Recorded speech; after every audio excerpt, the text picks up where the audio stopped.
What is up, do happy listeners? Listen, wanted to dig into something that I feel like is a little bit of an idol definitely in our country.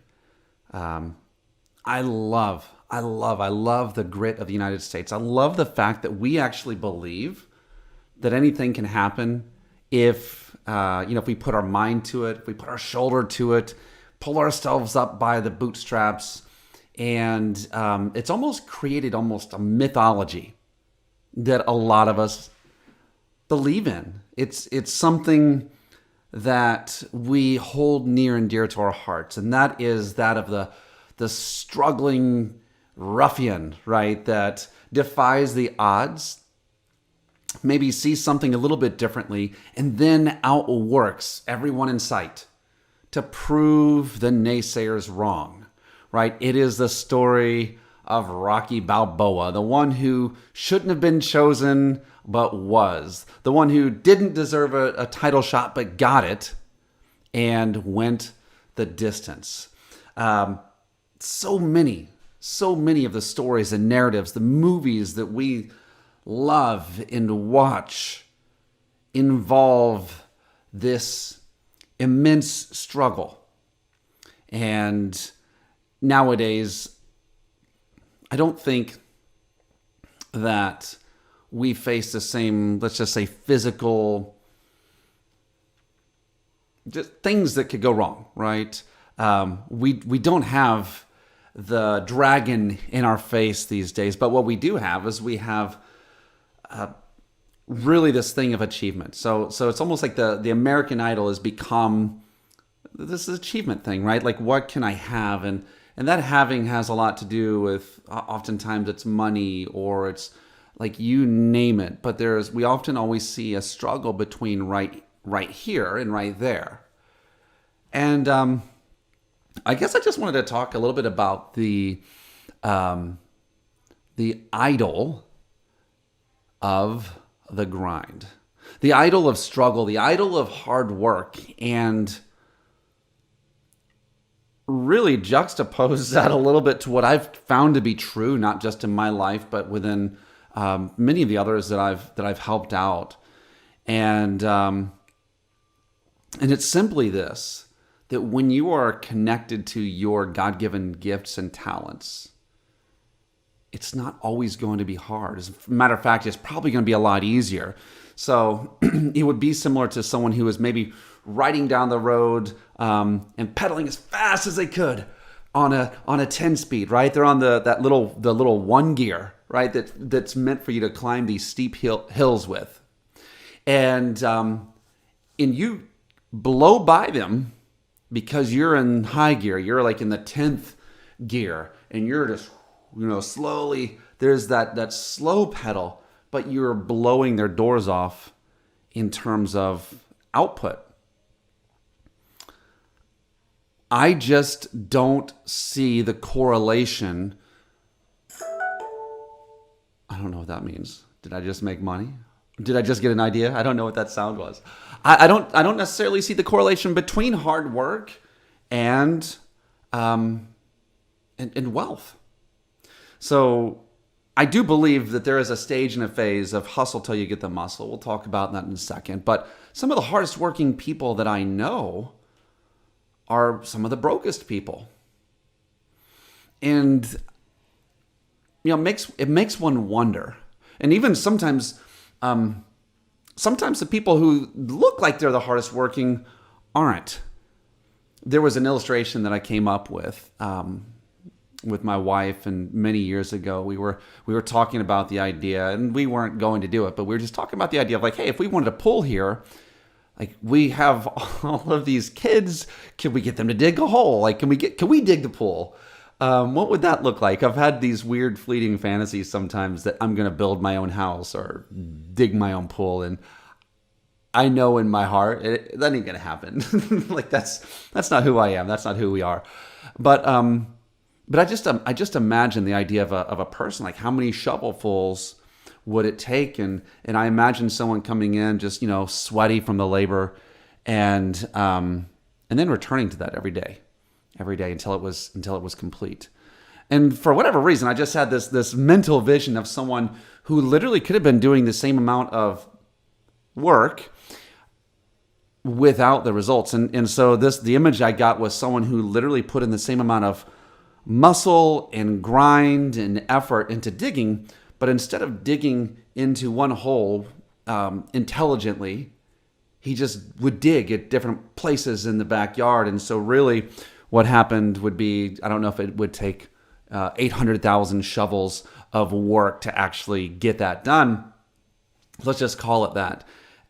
You can do those in a concentrated method, or you could just, you could put holes all over. And so therefore that person could come in every day sweaty, worn out, feeling the effects and the weariness of hard labor.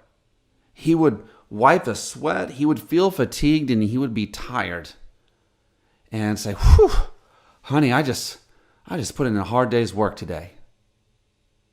But then when you look at the results, instead of it being that beautiful pool, it's these holes everywhere. And that's what I find that a lot of us who are addicted to hard work, we can do that. We can do that. And it's interesting because my experience is that when we hustle, like the whole hustle muscle thing, you hustle till you get the muscle. But the problem is that once you get the muscle, you have a muscle memory, and that muscle memory is always going to tell you when you start feeling like it's time to work or time to do something, you're going to return to like whatever you thought was work. Here's a great example. For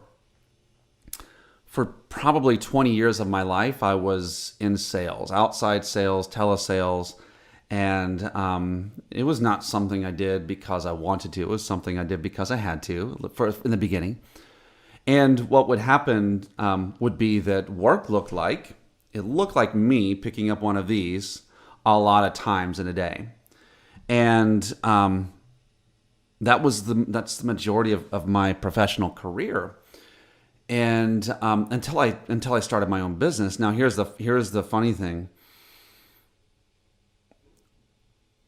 For me, the most valuable thing that I could be doing right now for business growth is not reaching out to and talking to new people. That's just not the phase where I'm at. I'm working with the right people, as many of the right people as I can. And if I actually were to go meet other people or bring in other people, it would hinder my actual work with the right people. So it's not the most effective thing, and it hasn't been for a while. The interesting thing is that when I look at, for a while after I left that phase of like, hey, here's what work looks like. It looks like me picking up the phone. After I left that, sometimes I would get a sense of, let's just say, fear. Oh my gosh, there's a bill due. Oh my gosh, I need more money. Oh my gosh, and when I had that, my immediate translation was to go dig another hole. Really, it was to pick up the phone. And I would feel guilty if I didn't do that, even though it was the least effective way that I could grow my business. So, I don't know if you're in sales. I don't know if you're in leadership. I don't know what you're in. I can only ask this, is that you look at the holes you might be digging. You look at the hustle and the grind that you have defined for yourself and ask yourself, are you willing to do something different? Are you willing to look outside of that? Are you willing for it to be easy? Or does it have to be hard? And if it has to be hard and if it has to be a certain way, guess what? That's probably how your story is going to play out. And by the way, one of the greatest resistances that I've personally found towards gaining more wealth or even helping others to attain more isn't ability. It's not knowledge. It's not skill. It's actually overcoming the mindset of like, oh my God, I'm already hustling this much. I can't hustle anymore. If I do, I'm going to blow a circuit. And people translate, they look at increase through the lens of the patterns they currently have. And so I just wanted to kind of pull that one off the shelf. We'll talk more about that one, obviously. Actually, I have a a couple of coaching calls I have to get to, so I'm going to have to wrap this one up. But I just want to ask, right? Look at your hustle. And rather than admiring it, just look at it objectively and ask, is it necessary? And then look at your gifts. Look at the things you're amazing at and ask yourself, am I using those? Am I using those gifts and talents? And I know this, and this is like my life work has become this. I know that when we know what those gifts and talents are that were God-given to us, and we get behind those and we move in those, first off, we become uncopyable. Next off, it is our unfair advantage. And finally, if we're willing, everything becomes easier. So tell me, I don't know, are you an enemy of the grind? Are you willing to put a nail in this thing's coffin? I'm not saying there's no value. I'm just saying once we get to a certain point, we really have to evaluate that. So let me know. What do you think about the grind? And maybe I'm wrong. Maybe I'm wrong. That's just what my experience has shown me this far. Until next time, do happy, do purpose, and know that there is something in you that we all need. Go let it out.